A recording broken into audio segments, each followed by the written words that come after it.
Well, let's get a little sound advice. Audiologist Doug Leonard is in the studio with us with ASI, Audiological Services of Iowa. Doug, the question you get a lot, is there anything new in hearing aid technology? Which sounds like a funny question. I mean, yes, a lot, but it's not a ton that we spend a lot of time talking about here. No, I mean, that isn't the focus of our advertising efforts at ASI, I don't think, because it's a loaded question. Of course, there's something new coming out. I mean, hearing aid manufacturers come out with new things at least every couple of years, and there's about 6 or 7 main manufacturers of hearing aids. So there's always something new coming out.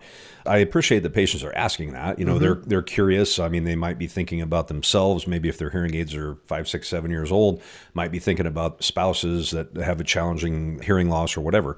But, manufacturers are always coming up with something new, but it's still a hearing aid. They're still prosthetic devices. They have to work with the capability of the patient. And, that's why I tend to focus a little bit more on the patient side of it than the manufacturer side. And that's why you have an audiologist. You're supposed to stay up on the new technologies, and, what doesn't affect them shouldn't really concern them. If there's something new that you think would really help them, you by all means would be suggesting that. Yeah, and we really do try to get patients to get the maximum life out of the hearing aids that they purchase. So, I have patients that have had their hearing aids 10 years.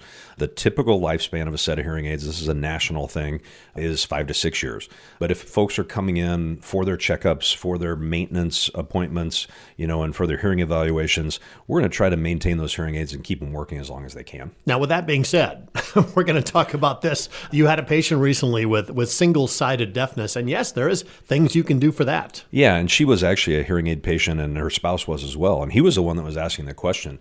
She has had hearing loss in one ear due to some medical issues, and the loss continued to deteriorate, and the hearing aid that she was using at that point just wasn't helping her.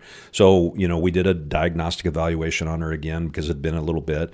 And we're going to try what's called a bicross. It's a different type of hearing system that allows a person with single-sided deafness to pick up sound from that side and actually hear it in their hearing ear.